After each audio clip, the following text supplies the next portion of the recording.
دوستو قریش کے ہر قبیلے کے لوگ اپنے قبیلے کے علاقے میں رہتے تھے۔ حضرت ابوبکر رضی اللہ تعالیٰ عنہ نے اپنا گھر بنی جمعہ کے محلے میں لیا ہوا تھا۔ اسی وجہ سے انہیں رسول اللہ صلی اللہ علیہ وآلہ وسلم کی زیارت کا زیادہ موقع ملتا تھا۔ یہ بھی کہا جاتا ہے کہ رسول اللہ صلی اللہ علیہ وآلہ وسلم کا پیغام آپ کے چہرے سے بھی عیاں ہوتا تھا۔ حضرت بلال رضی اللہ تعالیٰ عنہ کے اسلام لانے کا ذریعہ بھی حضرت ابوبکر رضی اللہ تعالیٰ عنہ ہی تھے۔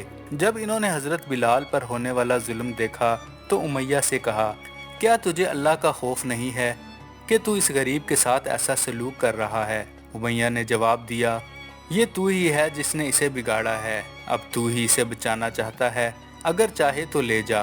حضرت ابوبکر نے فرمایا، میرے پاس ایک حبشی نوجوان غلام ہے جو اس سے زیادہ محنتی ہے اور وہ تمہارے مذہب کا پیروکار ہے، میں اسے بلال کے بدلے دے دیتا ہوں۔ امیہ راضی ہو گیا اور حضرت ابوبکر رضی اللہ تعالیٰ عنہ نے حضرت بلال رضی اللہ تعالیٰ عنہ کو خرید کر آزاد کر دیا۔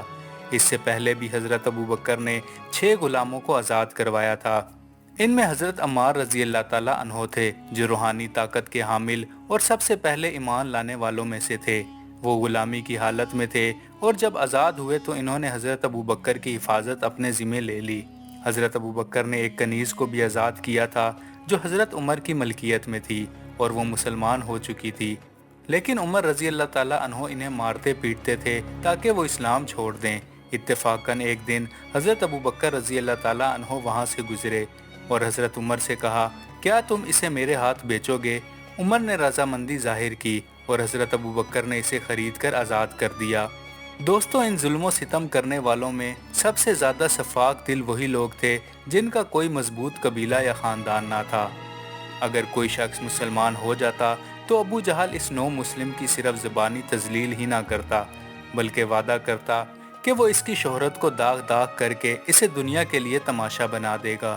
اگر وہ کوئی تاجر ہوتا تو اسے دھمکی دیتا کہ وہ اس کے خلاف مہم چلا کر اس کا کاروبار تباہ کر دے گا، اور اگر وہ کوئی خاندان یا قبیلے کے تحفظ سے محروم شخص ہوتا تو پھر اس پر ظلم کی کوئی انتہا نہ رہتی۔ ابو جہل کے طاقتور ساتھی بھی مختلف خاندانوں میں پھیلے ہوئے تھے جنہیں وہ ترغیب دے کر ان خاندانوں کو کمزور اور بے سہارا نو مسلمانوں کو ظلم و ستم کا نشانہ بنواتا۔ یہ ابو جہل ہی تھا جس نے اپنے قبیلے کے 3 نسبتاً کمزور اور غریب افراد یاسر، سمیہ اور ان کے بیٹے حضرت عمار کو ظلم کا نشانہ بنایا۔ حضرت سمیہ ظلم و ستم کی تاب نہ لا کر شہید ہو گئی۔ اسلام میں یہ پہلی شہید خاتون ہیں، لیکن بنی مجموعہ اور دیگر کچھ خاندانوں کے بعض افراد اس ظلم کو برداشت نہ کر سکے، حتیٰ کہ وہ اس حد تک پہنچ گئے کہ جب ان سے پوچھا جاتا کیا لات اور عزا تمہارے معبود نہیں جیسے کہ اللہ ہے، تو وہ اذیت سے مجبور ہو کر ہاں کہہ دیتے۔ کوئی ظالم آوارہ گزرتا اور پوچھتا کیا یہ کالا کیڑا تمہارا خدا نہیں، تو وہ مجبور بے کس لوگ صرف جان بچانے کے لیے ہاں کہہ دیتے، لیکن یہ اقرار صرف زبان تک محدود ہوتا، دل سے وہ اللہ کی وحدانیت پر قائم رہتے اور تنہائی میں سجدے میں پڑے رہتے۔ رسول اللہ صلی اللہ علیہ وآلہ وسلم کے لیے یہ بات بہت تکلیف دہ تھی کہ اگرچہ آپ کی ذات جسمانی اذیت سے محفوظ تھی، لیکن آپ صلی اللہ علیہ وآلہ وسلم کے پیروکاروں پر ظلم و ستم کے پہاڑ توڑے جا رہے تھے۔ تب اللہ تعالیٰ کی طرف سے نازل ہونے والی وحی میں کچھ نوجوانوں کا قصہ بطور مثال بیان کیا گیا جنہوں نے اپنے قوم کے بتوں کی عبادت سے انکار کیا اور اللہ کے دامن میں پناہ لینے کے لیے اپنے گھروں کو چھوڑ دیا۔ جب رسول اللہ صلی اللہ علیہ وآلہ وسلم نے دیکھا کہ ظلم حد سے بڑھ رہا ہے تو آپ نے اپنے کچھ صحابہ سے فرمایا، تم ہجرت کے لیے حبشہ چلے جاؤ، وہاں تمہیں ایک ایسا بادشاہ ملے گا جس کی حکومت میں کسی پر ظلم نہیں ہوتا، وہ سرزمین دین کے معاملے میں بہت مخلص ہے، وہاں قیام کرو یہاں تک کہ اللہ تعالیٰ تمہارے لیے یہاں سے نکلنے کا راستہ پیدا کرے۔